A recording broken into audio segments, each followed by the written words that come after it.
जय सियाराम। श्री सीतानाथ समारंभां श्रीरामानंदार्य मध्यमाम् अस्मदाचार्य पर्यन्तां वंदे श्री गुरु परंपरां। गुरु कृपा ज्योतिष कार्यालय में आप सभी का हार्दिक स्वागत है।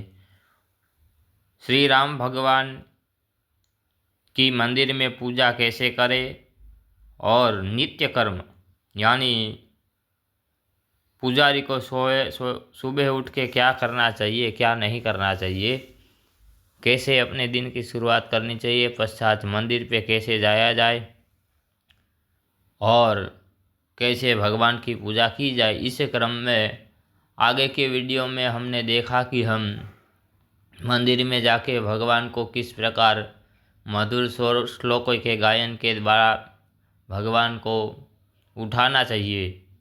अब भगवान को उठाने के पश्चात, नींद से जगाने के पश्चात हमें क्या करना है, इस विषय को लेकर हम आगे बढ़ रहे हैं।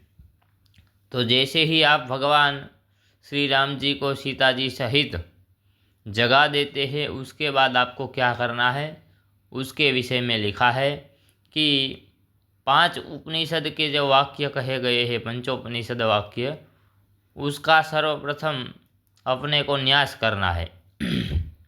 तो इसके 5 श्लोक है और कैसे न्यास करना है इसके बारे में हम बताते हैं।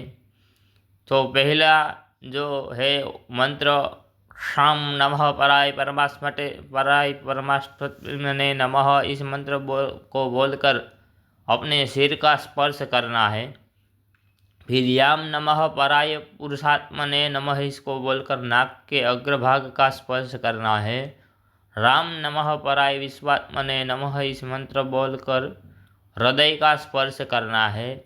वाम नमः पराय निवृत्तात्मने नमः, इस मंत्र को बोलकर गुह्य यानी कि गुप्तांग का स्पर्श करके हाथ धो लेना है। उसके बाद लाम नमः पराय परमात्मने नमः, इस मंत्र को बोलकर दोनों पैरों का स्पर्श करना है।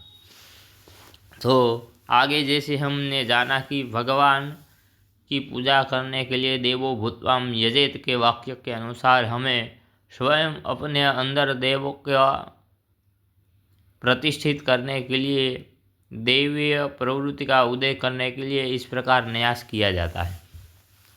उसके बाद मंत्रराज का न्यास करना होता है, जिसमें एक एक अक्षर जो है राम ज्ञानाय हृदयाय नमः बोलकर हृदय का स्पर्श करना है। ऐश्वर्याय सिर से बोलकर सिर का स्पर्श करना है। रामाय शक्ते नमः बोल के शिखा का स्पर्श करना है। बलाय कवचाय हुम बोल के 2 स्कंधों का स्पर्श करना है। तेज से नेत्राभ्यम औसठ कह के दोनों नेत्रों और बीच का जो स्थान है 2 नेत्रों के बीच में, जिसको तीसरा नेत्र कहते हैं, उनका स्पर्श करना है।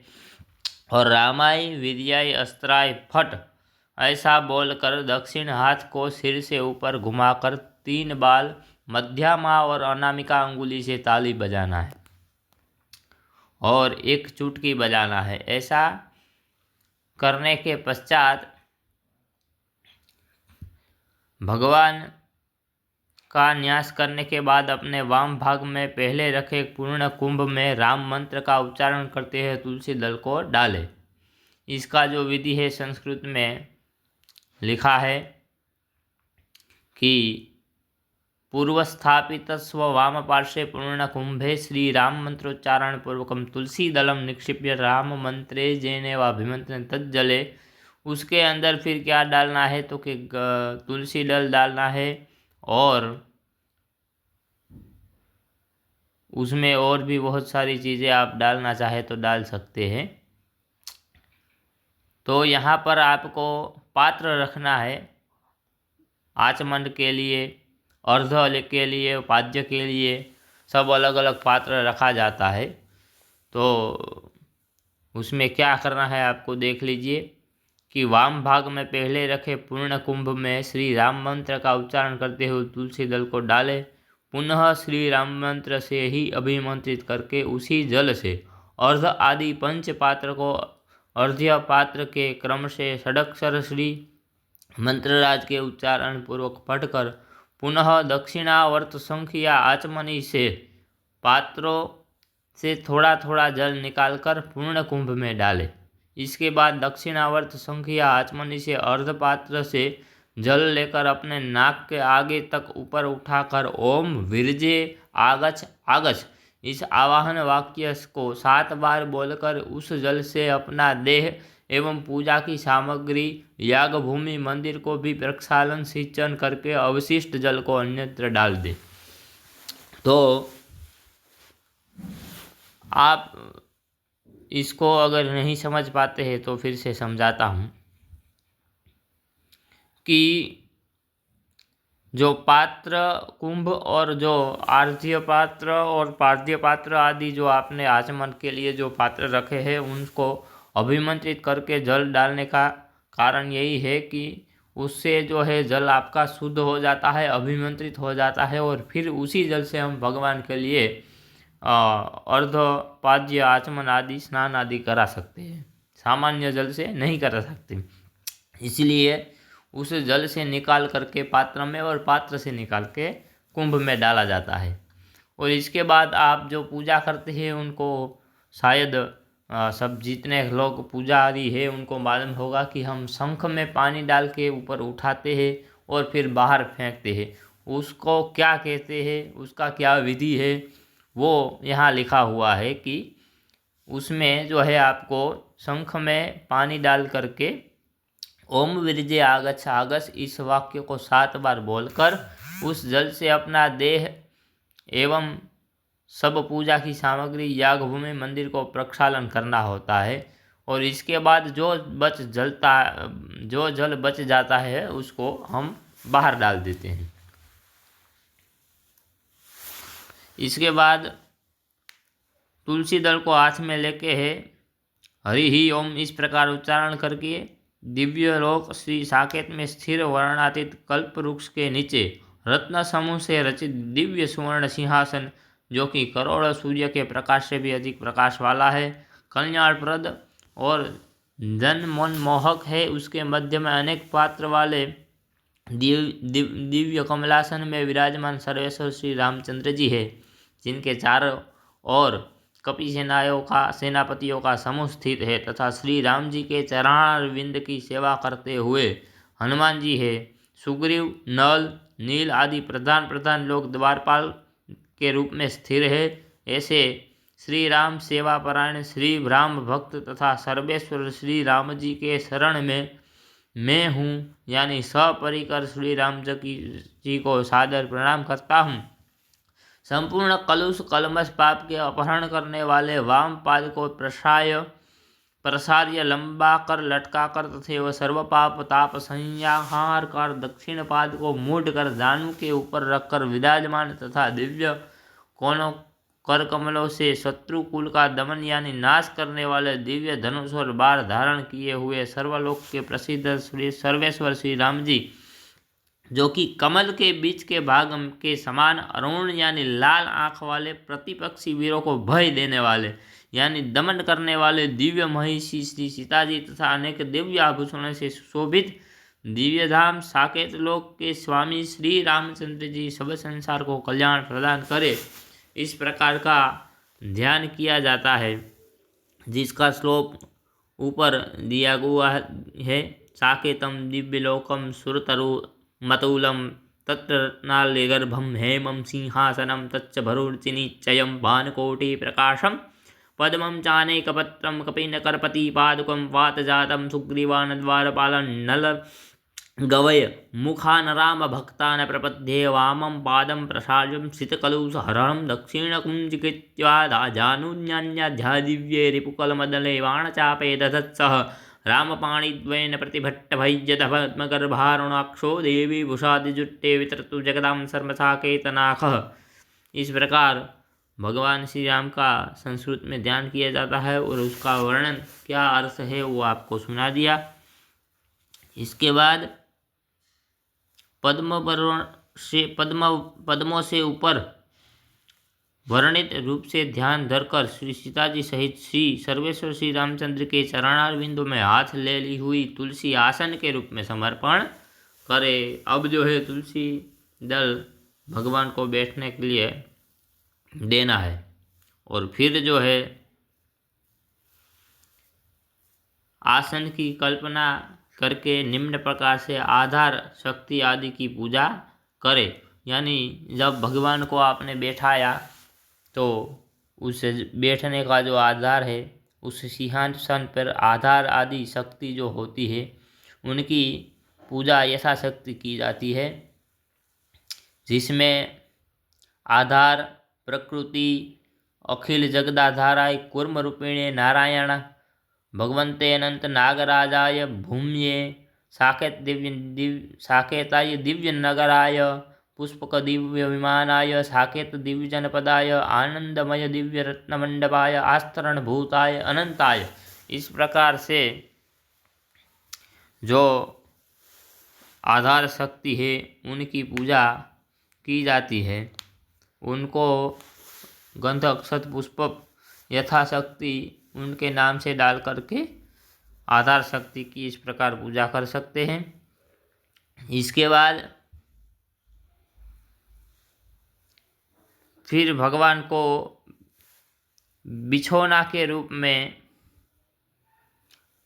धर्मपीठ से लेके अनेसार्य पीठ गात्रा नमः तक मंत्र बोल करके फिर वहाँ पे सिंहासन के अग्निकोण से अर्घ्य आदि सर्वोपचार से पूजा करे। धर्मपीठ से फिर ज्ञान पीठ से बोलकर नैऋत्य कोण में पूजा करे। वैराग्य पीठ का नाम लेकर वायव्य कोण में पूजा करे। ऐश्वर्याय पीठाय नमः बोलकर ईशान कोण में पूजा करे। पीठ भूताय अनंताय नागराजाय बोलकर मध्य भाग की पूजा करे। अधर्माय पीठ गात्राय नमः बोलकर सिंहासन के पूर्व भाग की पूजा करे। अज्ञानाय पीठ गात्राय नमः बोलकर दक्षिण भाग की पूजा करे। अवैराग्याय पीठ गात्राय नमः बोलकर पश्चिम दिशा की पूजा करे। अनेसाराय पीठ गात्राय नमः बोलकर उत्तर दिशा की पूजा करे। इस प्रकार पीठ देवता की पूजा की जाती है। उसी पीठ में फिर से ऋग्वेद आदि 4 वेदों की भी पीठ के रूप में पूजा की जाती है। उसका मंत्र इस प्रकार है, एभि परिच्छिन्नत्व सदा सदात्मकाय नमः बोलकर अज्ञान वैराग्य अनैश्वर्य रूप मात्र से मुक्त कार्य तथा कारण स्वरूप पीठ तंत्र की सर्वोपचार से पूजा करे। फिर ऋग्वेदाय नमः ऋग्वेदाय पीठ वाहकाय नमः बोलकर पूर्व दिशा में ऋग्वेद की पूजा करे। दक्षिण दिशा में यजुर्वेद की पूजा करे। पश्चिम दिशा में सामवेद की पूजा करे और उत्तर दिशा में अथर्ववेद की पूजा करे। इस प्रकार भगवान के सिंहासन को वाहक करने वाले यानी सिंहासन को चलाने वाले जो है ये 4 वेद है, इसका पीठ में पूजा करे। फिर पीठवाहकोपरि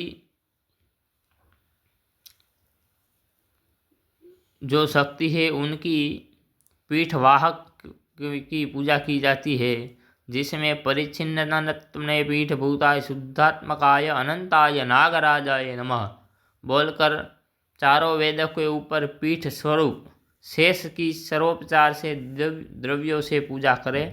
पुनः अनंत के ऊपर में ओम अष्टदल पद्माय बोलकर अष्टदल कमल की पूजा करें। सम सूर्याय नमः बोलकर सूर्यमंडल की पूजा करें।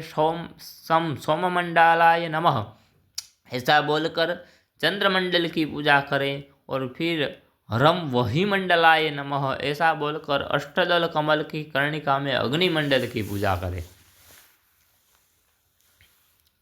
इति मंडलत्रयं ध्यात्वा पद्मस्य पूर्वाष्टदले विमलाय चामरहस्ताय नमः इति विमला आदि जो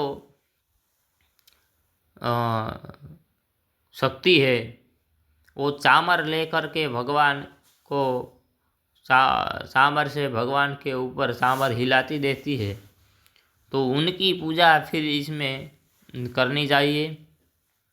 उसका नाम है विमलाय चामरहस्ताय नमः। फिर जो है अग्निकोण में उत्कर्षिणी चामरहस्ताय नमः। फिर इसी प्रकार से 8 दिशाओं में 8 शक्तियों की पूजा की जाती है उनके नाम लेकर के। जैसे पूर्व भाग में विमला चामरहस्ताय नमः ऐसा बोलकर, फिर अग्नि दिशा में उत्कर्षणीय और ज्ञान रूपाय चामरहस्ताय दक्षिण दल में, फिर क्रियाय चामरहस्ताय नैऋत्य कोण में, योगाय चामरहस्ताय पश्चिम दल में, हाथ में चमर ली हुई योग शक्ति अर्ध्यादि से पूजा करें। ये सब योग शक्ति है। सत्याय चामरहस्ताय बोलकर वायव्य कोण वाले दल में हाथ में ली हुई चमर सत्य स्वरूपा शक्ति की अर्ध्यादि से पूजा करें। ओम प्रह्रिये चामरहस्ताय नमः बोलकर उत्तर की तरफ इस शक्ति की पूजा करें। फिर ईशानाय चामरहस्ताय बोलकर ईशान्य में पूजा करें। इस प्रकार इनकी जो आकर्षणीय शक्ति है उनकी पूजा करनी होती है। जो नित्य ही भगवान की सेवा में संलग्न चामर डोलाती रहती है, ये सब वो शक्तियाँ हैं।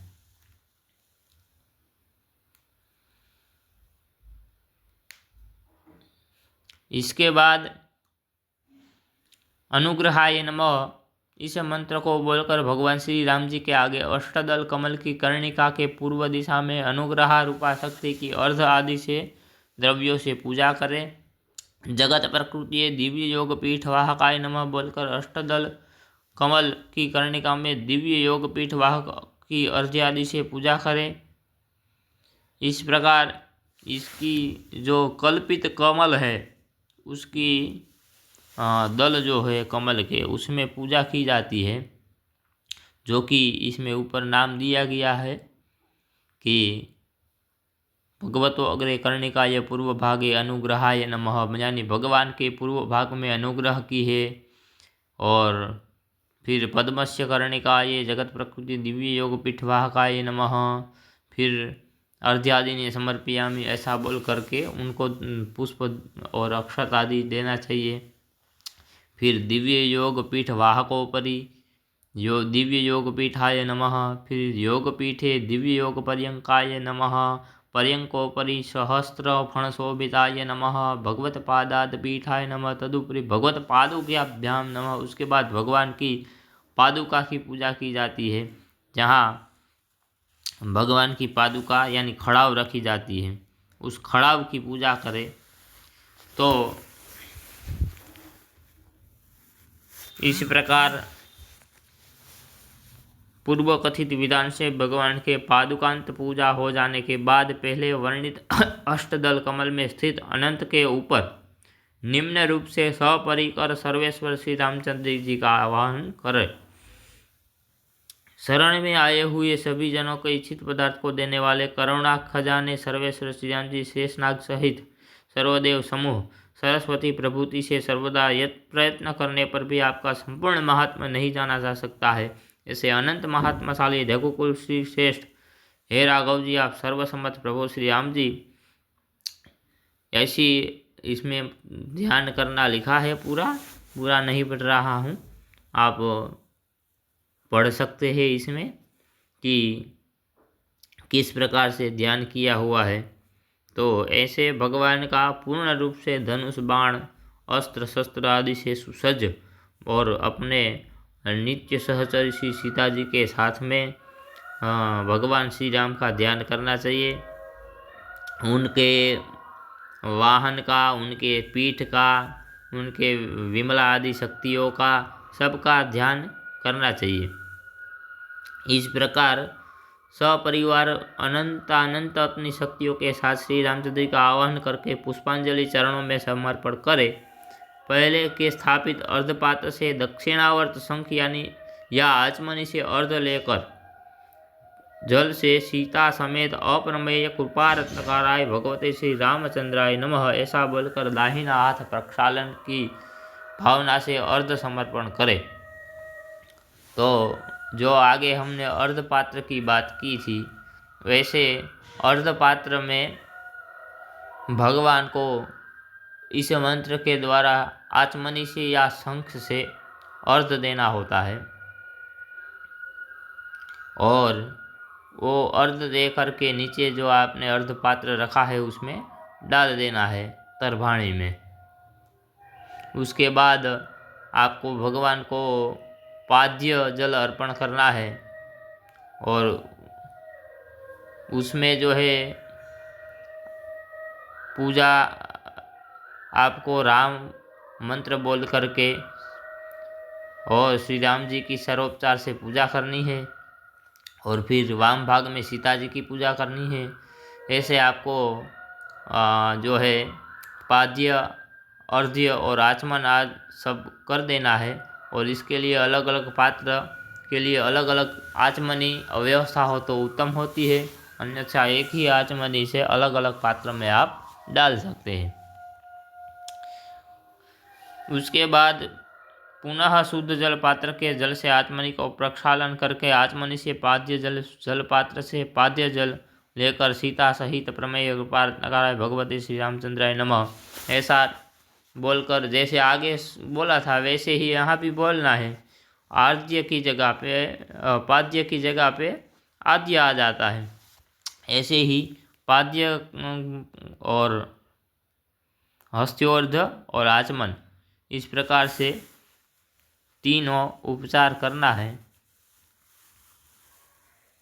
और इसके बाद आप जो एक कपड़ा होता है उससे भगवान के ऊपर ऐसे घुमाते हैं पुजारी लोग, वो आचमन करने के पश्चात मुंह धोने के लिए जो है भगवान को ऐसे दिखाया जाता है। इससे जो पानी पिया हमने तो ओष्ठ को साफ करने की भावना से, मुख कमल पोंछने की भावना से भगवान के सामने हम उपस्थित करते हैं और फिर तुलसी पुष्प लेकर के षोडोपचार से भगवान की पूजा करें। सीता सहित प्रमेय कृपारत्नकाराय भगवते रामचंद्राय नमः ऐसा बोलकर षोडोपचार से पूजा करें। अन्यथा अगर आपको पुरुष सूक्त आता है तो पुरुष सूक्त से भगवान को पूजा करनी चाहिए, ऐसा लिखा है।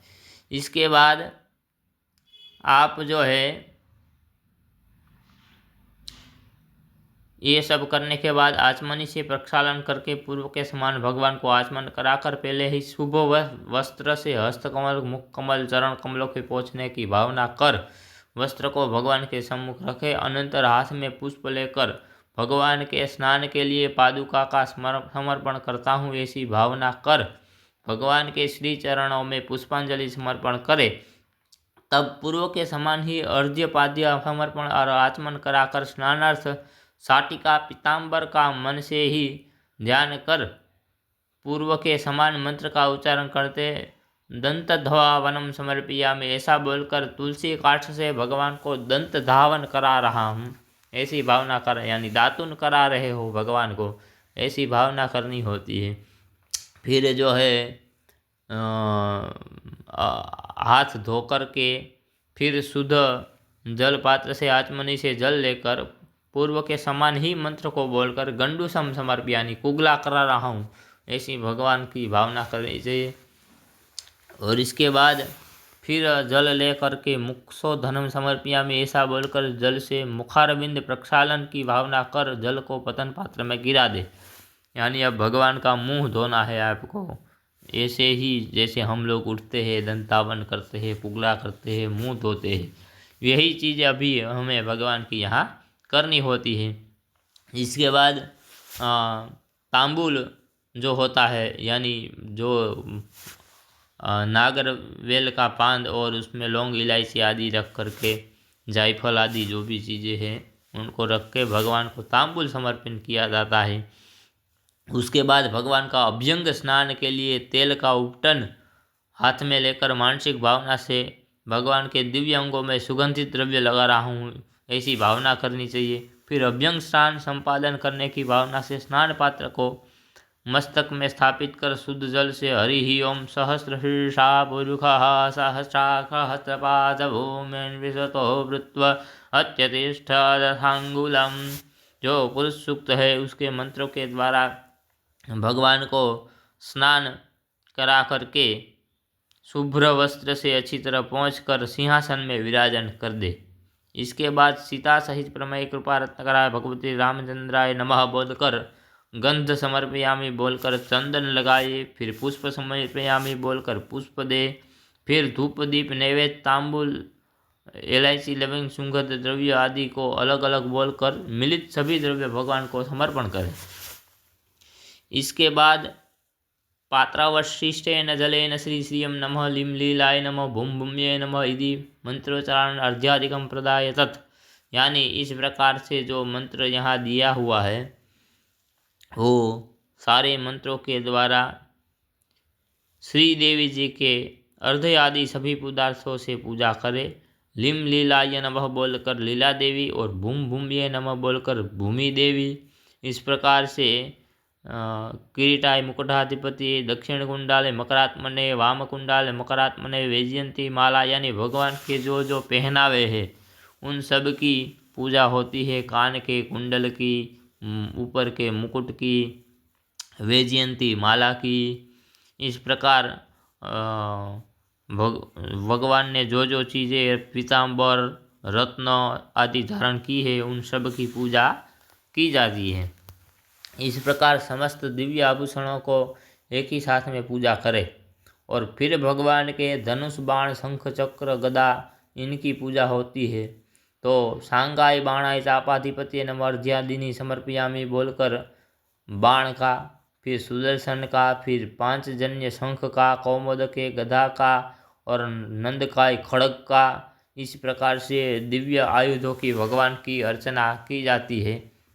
इसमें लिखा है नाम भी सबका कैसे कैसे क्या करना है। सांगाय सबाणाय चापाधिपतये नमः अर्घ्यादिनी समर्पयामि, सुदर्शनाय हेतुराजाय नमः अर्घ्यादिनी समर्पयामि, पांचजन्याय शंखाधिपतये नमः अर्घ्यादिनी समर्पयामि, कौमुदके गदाधिपतये नमः अर्घ्यादिनी समर्पयामि, नंदकाय खड्गाधिपतये नमः खड्गाय अर्घ्यादिनी समर्पयामि। इस प्रकार से सबकी अर्चना करने के बाद भगवान के आयुधों की पूजा करने के बाद लम लक्ष्मणाय नमः भम भरताय नमः सम शत्रुघ्नाय नमः हनुमंताय नमः सुग्रीवाय नमः विभीषणाय नमः जम जाम्बुवते नमः नम नलाय नमः निम नीलाय नमः गम गवाक्षाय नमः गम गवाय नमः कम केसरिणे नमः श्रम सुषेणाय नमः सर्वेभ्यो भगवत परिचर प्रभुतेभ्यो नमः अर्घ्यादिनी समर्पयामि। ऐसा बोल करके भगवान के जो परिजन हैं इनकी पूजा करनी चाहिए। और इस प्रकार से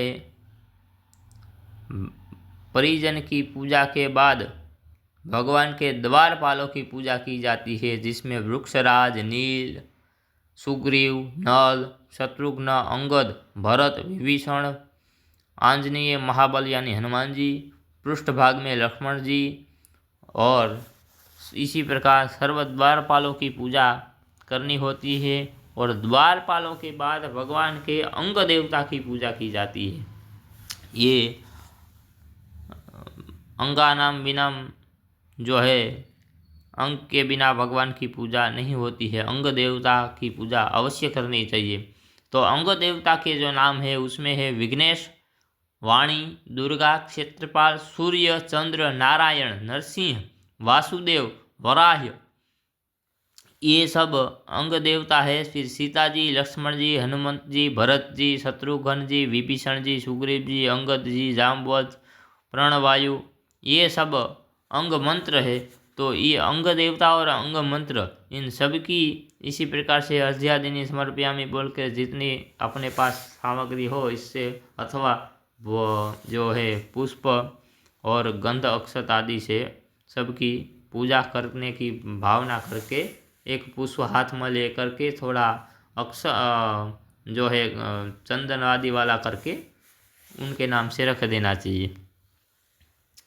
इसके बाद राम, जिसमें जो लिखा है कि अंग के बिना जो है रामो विघ्न करो भवती, यानी भगवान श्री राम की अंग के बिना पूजा करने पर भगवान विघ्नकारी हो जाते हैं। तो ये अंग देवताओं की पूजा अवश्य करनी चाहिए। प्रायः लोग अंग देवता के बारे में नहीं जानते हैं और केवल भगवान श्री राम की पूजा कर लेते हैं। तो इस प्रकार से जो है वो पूजा है भगवान उसको पूर्ण रूप से स्वीकार नहीं करते हैं, भाव से आप करते हैं तो वो स्वीकार तो करते ही है, लेकिन इसमें पूर्ण रूप से स्वीकार नहीं होगा, ऐसा लिखा हुआ है उपनिषद में। तो आज के लिए इतना ही, और फिर दूसरे वीडियो में आगे का क्रम हम जानेंगे। आधे घंटे का वीडियो हो गया। जय श्री सीताराम।